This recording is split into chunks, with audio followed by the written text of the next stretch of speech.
सब खुशियाँ पाते हैं।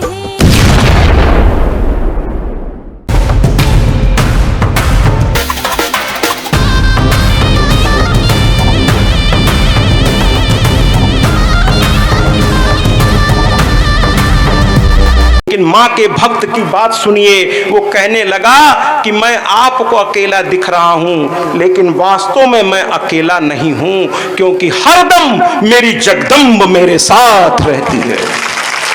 आप चिंता मत करो, सिंह पर सवार वो मेरे आगे आगे चलती है। बस आपने विवाह कर दिया, अब आपके पुत्री की जिम्मेदारी मेरी है। कल तक ये आपकी पुत्री थी, आज मेरी पत्नी है, इसके प्रतिष्ठा की जिम्मेदारी अब मेरी है। प्रेम से विदा कर दो अपने नगर से। अंत में सुबाहु ने खूब धन दौलत, भाई हर बाप माँ बाप चाहते हैं हमारी बिटिया सुखी रहे, हर माँ बाप की इच्छा है हमारी बिटिया सुखी रहे, और हमारी ये बिटियाएं भी इतनी अच्छी हैं कि चलते समय माँ बाप से कुछ नहीं चाहती। जहाँ जीवन इन्होंने बिता दिया, जीवन बिता देती हैं। अपने बाबुल के घर में जन्म लिया, बड़ी हुई, वहाँ सब खेली, और जैसे ही विवाह हुआ और एक चुटकी सिंदूर एक व्यक्ति ने इनके मांग में क्या भर दिया, इनका सब कुछ बदल जाता है। यहाँ तक कि इनकी टाइटल का मतलब होता है उपनाम। जैसे मान लीजिए कल तक वो लड़की किसी पांडे, शालिनी पांडे, लेकिन उनके विवाह अगर मिश्रा जी से हो गया तो फिर वो पांडे से मिश्रा में। और यहाँ पर एक बात मैं कहना चाहता हूँ पिताओं से, जहां तक मेरी आवाज जा रही है सुन लीजिए, याद रखिएगा मेरी ये बात कि कन्यादान का मतलब, सुन लीजिए, जहां तक मेरी आवाज जा रही है, हाथ जोड़ के मैं आप लोगों से कहना चाहता हूं, पिताओं से कहना चाहता हूं, भाइयों से कहना चाहता हूं कि कन्यादान का मतलब कन्या का दान नहीं होता, नहीं होता। अगर आपसे कोई ये कहे कि आपने कन्या का दान कर दिया, अब आपका उस पर कोई अधिकार नहीं है, अधिकार ससुराल का है, तो उसको दौड़ा लीजिएगा, कहिएगा कन्या कोई वस्तु नहीं है जिसका मैंने दान कर दिया, अरे ये मेरे कलेजे का टुकड़ा है, ये मेरे कलेजे का टुकड़ा है। कन्यादान का मतलब, शास्त्र पढ़िए, शास्त्र पढ़िए, कन्यादान का मतलब कन्या का दान नहीं होता बल्कि गोत्र का दान होता है। शास्त्र को ध्यान से पढ़िए, गोत्र दान होता है, यानी एक गोत्र से वो दूसरे गोत्र को समर्पित की जाती है। अभी तक उसके पिता का कुल खानदान उसकी पहचान थी, जैसे ही कन्यादान करके वो वर के हाथ में पिता छोड़ता है, वो कहता है कि आज से मेरे गोत्र को ये त्याग कर, आज से आपके गोत्र में ये प्रवेश करती है, आज से आपकी ये परंपरा का निर्वहन करेगी, आपकी मर्यादाओं का निर्वहन करेगी। लेकिन कन्या हर पिता की थी, है और जीवन भर रहेगी। बिल्कुल कि कन्या पर आपका अधिकार को कोई माई का लाल रोक नहीं सकता। अगर ससुराल में उसे तकलीफ हो तो खड़े हो जाइएगा पिता और भाई कि अभी हम लोग जिंदा हैं, हिम्मत नहीं करना। लेकिन हाँ, एक निवेदन और करूंगा कि बात बात पे ससुराल में घुसकर हस्तक्षेप मत करिए। जब वास्तव में उसे तकलीफ हो तभी जाइएगा, वरना चुपचाप ध्यान से बस ध्यान रखिएगा, बिटिया को कभी अनाथ होने का एहसास मत कराइएगा। क्योंकि ये बाबुल के घर से जब चलती हैं तो एक अंत में जब विदाई होती है तो इनके हाथ में लावा भर दिया जाता है, और ये पीछे की ओर, बाबुल विदाई के समय रोती हुई पीछे की ओर ऐसे डालती हैं। इसका मतलब जानते हैं क्या होता है? ये कहती हैं, हे बाबुल, हे मेरे पिता, हे मेरे माँ, हे मेरे भाई, हे मेरे सब यहाँ के, आज से मैं पराई हो रही हूँ, आज से मैं यहाँ से जा रही हूँ, लेकिन तुम लोग सुखी रहना, खुश रहना, और हो सके तो कभी कभी मुझको भी देखने आ जाना, आ जाना।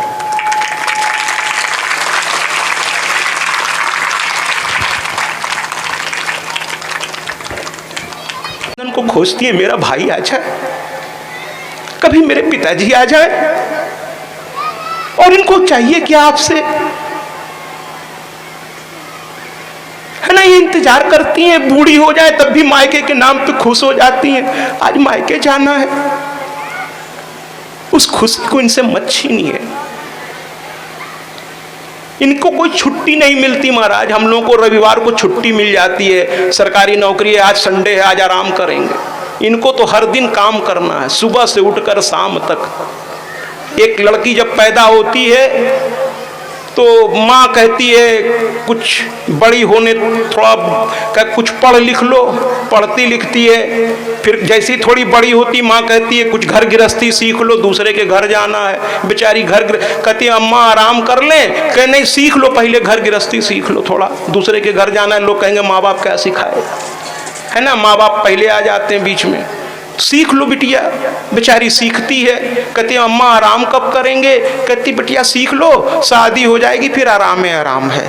फिर बाद में शादी हो जाती है, शादी होते ससुराल जाते, सास वहाँ कहती है हमारे घर की परंपराओं को सीखो, तो कहती है सीख लिए, थोड़ा आराम करने के, ना ना ना थोड़ा सा अभी हमारे घर को संभालना सीख लो, जब तक हम जिंदा हैं, कल को चले जाएंगे तो क्या होगा। बेचारी सीखती है, फिर बच्चे हो जाते हैं, फिर बच्चों को संभालने में लग जाती है ना। बताइए ना कब छुट्टी है इसके पास, बच्चों को संभालती है। कहती है आराम थोड़ा सा कर लें, कि नहीं नहीं बच्चे थोड़ा बड़े कर लो, थोड़ा पढ़ने लिखने लगे फिर आराम करना, बड़े हो गए, कहे अच्छा पढ़ लिख लिए अब थोड़ा आराम कर लें, कि नहीं इनका घर गृहस्थी बसा दो फिर आराम करना, कहे अच्छा घर गृहस्थी बसा लिए अब थोड़ा आराम कर लें, कि नहीं नहीं थोड़ा नाती पोते हो गए, थोड़ा इनको संभाल दो, थोड़ा आराम कर लें। कहते नहीं नहीं थोड़ा सा नाती पोतों को भी बड़ा कर लो। और एक दिन भगवान आ जाता है, कहता है बिटिया तुझे आराम चाहिए क्या, तो कहती है हाँ आराम चाहिए।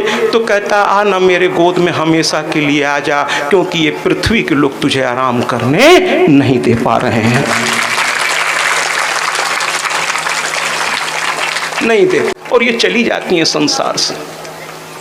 अरे भैया हम लोगों को ध्यान रखना चाहिए, थोड़ा ये भी इंसान है, रोज तो खाना बनाने से लेकर सब कुछ करना ही है। मैं ये नहीं कहता कि आप काम नहीं करते, आप भी काम करते हैं महाराज, लेकिन एक दूसरे का ध्यान रखिए महाराज, एक दूसरे का ध्यान रखिए। कभी कभी इनको भी आराम दीजिए, है ना, सब मिलजुल के काम करिए, परिवार में हंसी खुशी रहिए, है ना। मैं तो चला जाऊंगा 9 दिन बाद, मैं तो बंजारे जैसा हूँ, है ना, आज यहाँ कल वहाँ, लेकिन अगर मेरी बातें याद रह जाए तो एक दूसरे को प्यार करते हुए, एक दूसरे का सम्मान करते हुए जीवन काट दीजिए महाराज। जिस परिवार में हंसी खुशी प्यार रहता है वहीं भगवान रहता है, वहीं भगवान रहता है। तो कहने का तात्पर्य ये है कि यहाँ पर शशिकला माँ को प्रणाम की, बाप को प्रणाम की, और प्रणाम करके अपने पति के साथ बैठी और फिर पीछे मुड़कर नहीं देखा, चल पड़ी। किला का दरवाजा खोला गया, सुदर्शन आगे चला। राजा ने अपने दामाद को कुछ सैनिक दे दिए, क्योंकि वो जानता था बाहर राजा घात लगाए बैठे। लेकिन वहाँ कई राजा युधाजित के भड़काने पर दुष्ट लोग भड़का करके, अच्छा एक चीज हमने देखा है, दुष्टों में संगठन बड़ा जल्दी हो जाता है और अच्छे लोग संगठित नहीं हो पाते।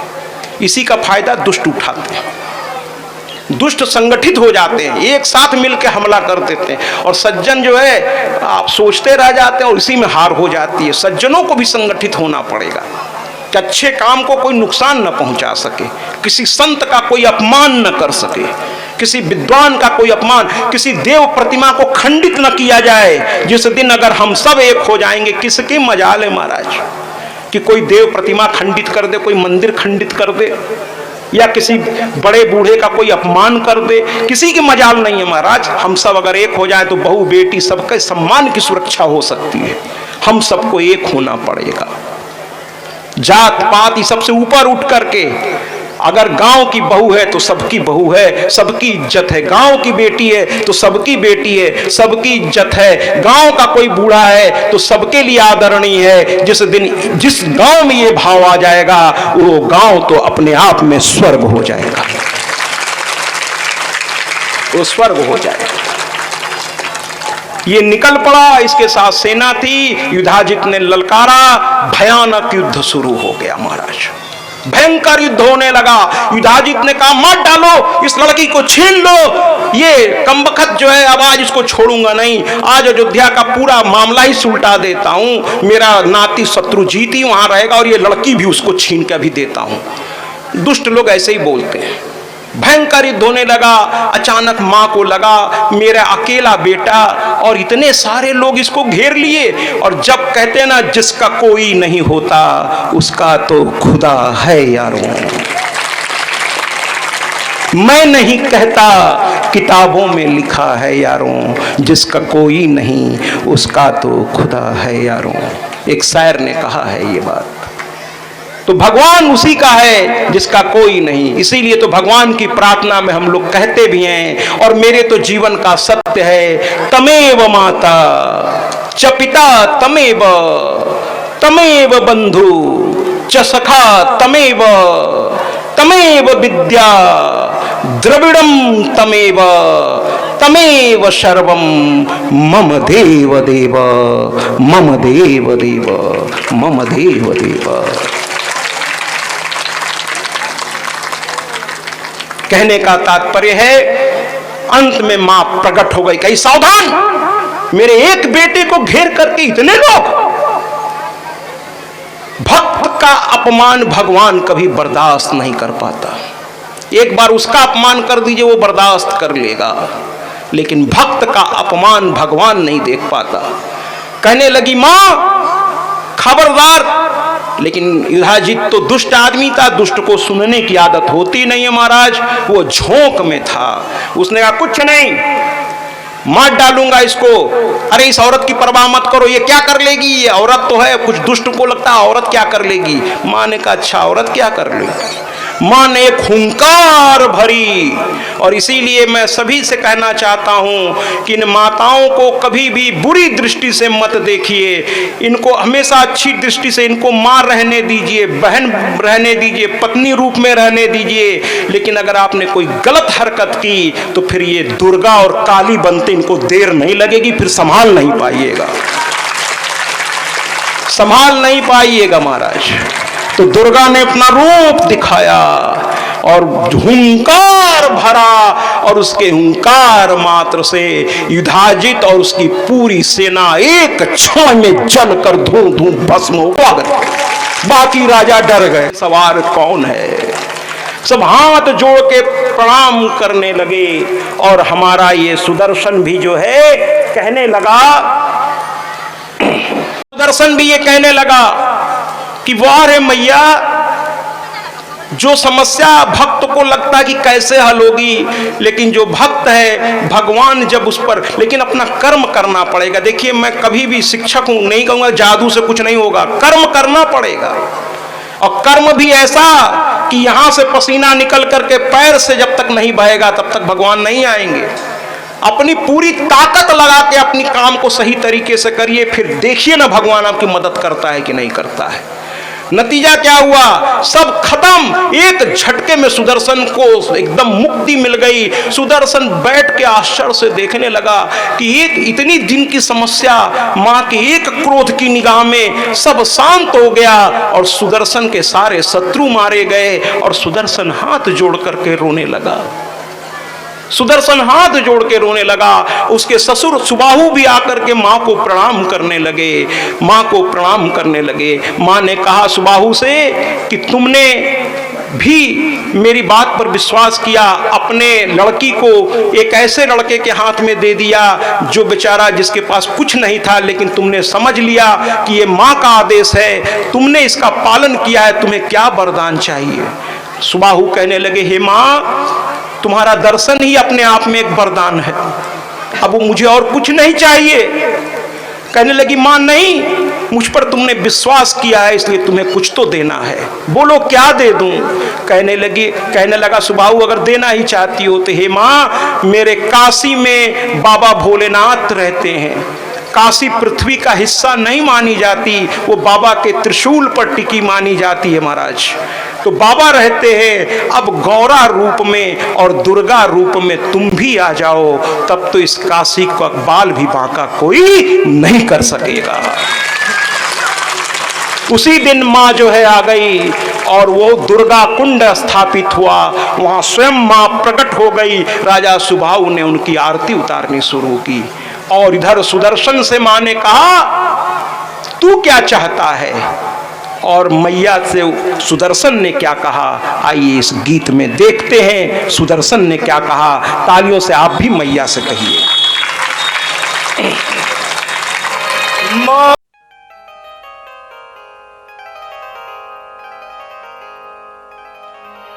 मौज सबको नसीब नहीं होती, मौज सबको नसीब नहीं होती, जिंदगी सबकी खुश नसीब नहीं होती, पर हो गई जिस पे मैया की मेहरबानी, जिंदगी उसकी बदनसीब नहीं होती।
सदा दुर्गे माँ, चाहे निर्धन हो या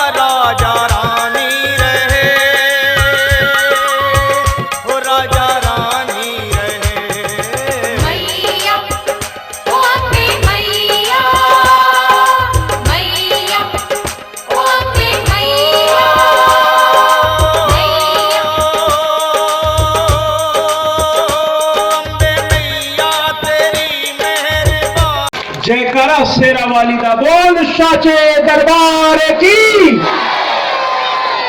भैया थोड़ा हमें कम सुनाई देता, बोलिए ना साचे दरबार की।